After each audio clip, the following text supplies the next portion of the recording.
I was about to say that. What I really miss the most is, you know, that energy from my brothers, man. Like, you know, we was young though. You know what I mean? We was child stars at that time, but you know, I miss that. I miss being around niggas and laughing in the studio and snapping and, you know what I mean? Like, just, you know, every line that come out, niggas, everybody head lift up like, ooh, and everybody head go back down and get back in that pen and pad. You know what I mean? Like, to me, it just created a force, man. You know what I mean? And I'm going to tell you something, and I ain't told nobody this.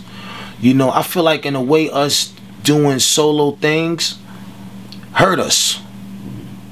Never told nobody that. Y'all niggas the first ones to know. You know what I mean? Because when we had something so pure and so solid together, it could have been structured more togetherly. It could have been more stronger if it would have knew it had to stay like that. But when we allow each other to do us, some did better than others. And when some did better than others, it caused a certain kind of reaction in the whole movement. And it wasn't like nobody was trying to outdo each other because we all was nice. It was just that some probably worked a little harder. You know what I mean? And some did more things and some was just playing a part.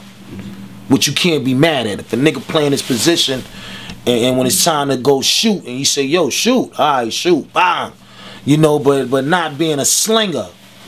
You know what I mean? And to me, like, when we did that, it kind of like put us in a more competitive situation with each other instead of focusing more strongly on the brand.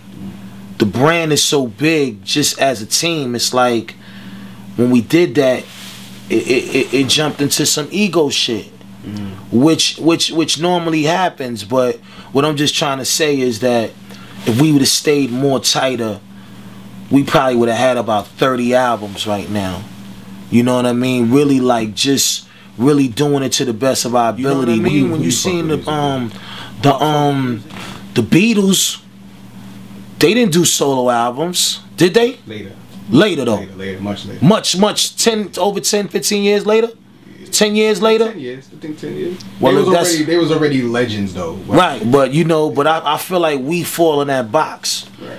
We fall in that box, so it's like when we took away what we had when we was all together, we should have just enforced that and made that so strong that it wouldn't have been time to think about the next man's ego or the next man's philosophy. It was always going to just be for the strength of that W.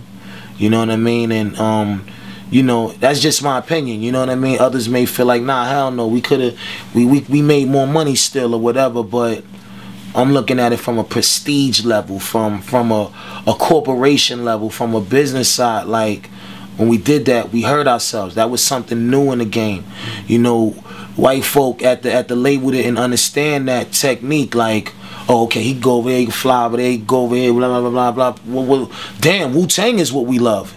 You know what I mean? And that's cool. But at the same time, when we did that, we didn't put enough time back into one another as a team. And to me, that's what made it. You ain't gonna, I'm telling you right now, you're not gonna find 10 nasty niggas that could all go gold and platinum each man, B. Let's be honest. It's not gonna happen. You know, some things happen in life, you know, that's supposed to, and then some things that ain't supposed to. So we could have been something great, but then an abomination too.